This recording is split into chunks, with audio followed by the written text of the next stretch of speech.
Though not as popular as its predecessors, Star Trek Voyager is a beloved sci-fi show that's critical viewing for any fan. This show had a bit different a premise than the Star Trek shows that came before. The USS Voyager, under the command of Captain Kathryn Janeway, becomes stranded in the Delta Quadrant, some 70,000 light-years from home, leaving a multi-decade journey ahead of them. I don't know why I keep thinking, yes, this show will be easy to pick a top 10, because it never is. Oh, and just in case, spoiler alert. Without any further ado, let's get into it. There's coffee in that nebula. Honorable mentions include Message in a Bottle, Shattered, Course Oblivion, Relativity, and The Omega Directive. Number 10. Deadlock. This episode kicks off with Ensign Samantha Wildman going into labor, as Janeway and Paris attempt to sneak Voyager around Vidian territory. Suddenly, everything goes terribly wrong as Voyager's warp core is being drained, cause unknown. The ship simultaneously begins to be hit by regular proton bursts. Before long, Wildman's baby is dead. So is Ensign Kim. And Kes has vanished into thin air. It's revealed that a subspace anomaly created two Voyagers occupying the same space-time, but both draining the same source of antimatter. With one Voyager crippled and the other under attack from Vidians, a difficult fight stands ahead of them. We're Starfleet officers. Weird is part of the job. Number 9. Scorpion. I feel like I'm going to get some flack for not putting this one higher. The episode opens with an epic shot of two Borg cubes. Very menacing, very scary. But all of a sudden, they are obliterated by an unseen enemy. How can this be? Meanwhile, Voyager enters Borg territory. A fleet of Borg ships passes them by with barely a glance. It isn't long before Janeway and crew discover that the Borg is embroiled in a losing war with a mysterious and deadly foe known only as Species 8472. You see, they use organic technology, something the Borg cannot assimilate. In order to make it safely through all this, Janeway proposes a radical plan. An alliance with the Borg? More like an exchange. In some ways, Chakotay gets to shine in this episode, disagreeing with his captain more than he ever had before. We'd be helping the Borg assimilate yet another species just to get ourselves back home. It's wrong! Tell that to Harry Kim. He's barely alive thanks to that species. Maybe helping to assimilate them isn't such a bad idea. We could be doing the Delta Quadrant a favor. It's a fantastic two-part episode that also just so happens to introduce fan favorite 7 of 9 to the show. I speak for the Borg. Number 8. Night. This is one that I think most people forget about, and perhaps fewer would have included it in a top 10. The mere visual of Voyager flying alone through an empty, starless void fascinates me. It's a stunning and haunting open to Season 5. This episode opens with the crew occupying themselves with holodeck programs as the ship travels through an astronomically massive region of space, devoid of stars, planets, ships, or anything else. Morale is low. The likes of Chakotay and Neelix do their best to soothe really nerves, tired of but these it doesn't go games. well. Don't play them. Stop! You are senior officers. You are supposed to be setting an example for the rest of the crew. Things suddenly liven up when strange creatures attack the ship, but are warded off by a Malon export vessel. It's soon revealed that these Void people are being poisoned as the Malon use the region as a disposal ground. Janeway and Chakotay are faced with a moral dilemma: accept the Malon's help escaping the Void, or save the race native to the Void. It's an underrated episode that sports character, spectacle, and one-liners. Captain Proton to the rescue. Time to take out the garbage. Number 7. Homestead. Directed by Trek legend LeVar Burton, Homestead is the quintessential Neelix episode. During a celebration of Captain Picard Day, I'm a role model. First Contact Day, a group of Talaxian life signs are detected in a nearby asteroid field. The asteroid field is too dense for Voyager, so Neelix, Tuvok, and Paris take the Delta Flyer in to make contact. However, things don't go as planned when the flyer is shot down by an explosive charge. Neelix finds himself rescued by the Talaxians, who possess a serious distrust of other races. It soon becomes apparent why when an alien mining ship claims ownership of the asteroid field, with the intent to mine the asteroid upon which the Talaxians have settled. The Prime Directive has the Voyager's hands tied, but Tuvok, in an uncharacteristic display of empathy, convinces Neelix to take matters into his own hands. You are perhaps the most resourceful individual I have ever known. It's a fantastic episode that shows us that, while Neelix is probably not your favorite character, Voyager has turned him into a man of strength, resilience, and leadership. Number 6. Equinox. Another popular two-parter, Equinox is a brilliant story. This episode wastes no time, jumping right away into Captain Ransom and the Equinox, under attack by strange aliens that emerge from fissures in space. Oh, I love that ship. Fun fact, the Nova-class design was originally created by Rick Sternbach as a concept design for the USS Defiant on Deep Space Nine. Anyway, Voyager answers their distress call to find the Equinox barely running, at least half the crew dead. They begin at once to work repairs with their new friends and attempt to form a defense against the aliens. But all is not well. Something is clearly afoot on the Equinox, something the Equinox crew does not want the Voyager crew to find out. But as the Voyager crew begins to unravel the mystery of the Equinox, Captain Ransom is a step ahead. This thrilling double episode raises very serious questions about morality, principles, and more. It's easy to cling to principles when you're standing on a vessel with its bulkheads intact, manned by a crew that's not starving. Number 5. Living Witness. Living Witness is a beloved episode that turns heads and brings a powerful message to boot. The episode opens with Janeway speaking with an alien representative, but something's off. About Janeway. About everything. We'll have to flush him out. What do you suggest? Biogenic weapons. Voyager doesn't do that. It is ready now, Captain. That's not the Doctor. How can this be?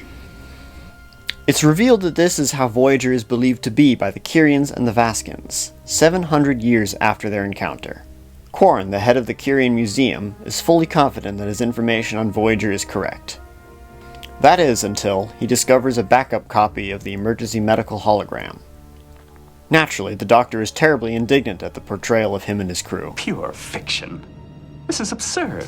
As he re-educates Quarren about Voyager, the two begin to inadvertently upend the social balance of their world. This episode is the closest Star Trek Voyager gets to having a mirror universe episode. It's so much fun to see the crew as these hilariously evil characters. I've examined the Kyrian genome, and they would be vulnerable to any number of biological weapons. How soon could you have one ready? Within the hour.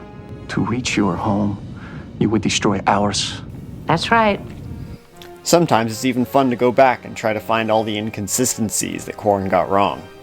This wonderful episode addresses very serious issues about revisionist history.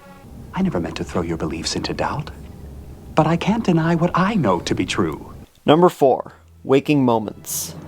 Another forgotten and seriously underrated episode, Waking Moments features some of the coolest concepts, most notably dreams. The episode kicks off with Paris, Janeway, Tuvok, and Kim all going about their day on Voyager. But one by one, each one's day goes horrifically wrong. But at the peak of the horror, they each encounter a strange alien. Then they all wake from their nightmares. Except for Kim. Turns out the entire crew had nightmares that night, all featuring the same alien. Chakotay creates a plan to enter a lucid dream to make contact with the alien. Turns out this species lives their lives in the dreaming world, and have declared war on all waking species who enter their space in the real world. The crew are forced to battle these aliens both in dreams and reality, while struggling to determine which is which. It's a thrilling episode that keeps us guessing throughout the whole story. Either I become impervious to antimatter explosions, or we're still dreaming. Number 3. Blink of an Eye. This top-tier episode sports a touching story and a really cool concept. The Voyager comes across a very bizarre planet. It also resembles a quasar in that it has a high rate of rotation, approximately 58 revolutions per minute. For each second that passes on Voyager, nearly a day goes by on the planet. But when they close in for a closer look, the ship gets dragged down and caught in a tachyon field in a low orbit. It's soon revealed that Voyager has made a massive impact on the people below, periodically shaking their world and becoming intertwined in their religions, philosophies, and culture. Our presence has encouraged invention, religion, science, art, even children's toys. As the episode progresses, we become invested and attached to this world and its people. The messages they send up to Voyager are touching and heartbreaking, as we know they'll be dead by the time Voyager even receives them. It's a beautiful story with likable characters and a great payoff in the end. Number 2. Timeless. Timeless is a very popular episode, and for good reason. It's an episode that focuses on the core of Voyager's mission, but in a cool new way. It opens with 2 covered men exploring an icy wasteland when, in a spectacular money shot, we see the USS Voyager buried under the ice. How can this be? It's soon revealed that the 2 men are Kim and Chakotay, and that this is 15 years after a failed slipstream drive attempt crashed the Voyager on this planet, killing everyone but Kim and Chakotay. But they're back with a mission. We're here to change history. A message back through time? Exactly. How? They plan to use Dead Seven's Borg interplexing beacon in her head to send a message back in time to her before the accident, to give her information to prevent disaster. But that won't be easy. In the process of bringing their plan to fruition, our heroes became Starfleet's most wanted. This episode features a fun cameo with LeVar Burton back as Captain Geordi LaForge commanding the Challenger, the ship sent to track them down. With Starfleet hot on their tail, time is running out to save Voyager. This amazing episode belongs to Harry Kim in every sense. The guilt he feels for what happened is haunting, and allows him to shine as a character more than he ever had before. I killed them! Control yourself! They trusted me and I killed them! Number 1. Year of Hell. This 2-part episode is, in my opinion, the clear highlight of Star Trek Voyager. The episode cold opens with a giant, menacing-looking ship erasing an alien colony from time. Meanwhile, Voyager enters a region of space in dispute between the powerful yet benevolent Zal and the aggressive but weak Krenim. Janeway has made peace with the Zal, and all seems well until a massive temporal shockwave emanates from the Zal homeworld. The shockwave hits Voyager, the Zal ships, and the Krenim ship, affecting everyone differently. The Zal are erased from time, the crappy Krenim ship becomes a deadly warship, and the Voyager becomes damaged and battle-hardened, now suddenly having been at war with the Krenim for about a week. Voyager has no defense against the Krenim's temporal torpedoes and is forced to retreat. It's soon revealed that all of this is because of Anarax, the commander of the Krenim temporal weapon ship. He and his crew have been erasing various cultures from time in an attempt to restore the Krenim Imperium to its former glory. But for Anarax, he wants to restore his wife, who was erased from history when an incursion went wrong. Anarax could and probably should be numbered among Star Trek's greatest villains, just under the likes of Khan and the Borg. He's ruthless, but he's polite, and he's ashamed to do what he believes he has no choice but to do. You can't imagine the burden of memory that I carry. Thousands of worlds, billions of lives, gone, brought back, gone again. I try to rationalize the loss. They're not really being destroyed because they never existed. Sometimes I can almost convince myself. He balances perfectly with his equally polite but highly frustrated second-in-command, Obrist. A 98% restoration. Another incursion, even a minor one, could undermine everything. We should dismantle this weapon and rejoin our people. No, not until every colony, every individual, every blade of grass is restored. You said yourself our task will never be complete. This thrilling 2-parter represents what many fans say Voyager should have been all along. A dark, gritty struggle to survive day to day with lasting consequences. Everyone gets a moment to shine here, but in the end, the story belongs to Janeway herself. Time's up.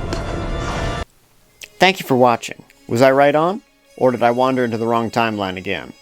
Let me know in the comment section below. If you have your own lineup for a top 10, by all means share that too. Until next time, Nuclear Films, out.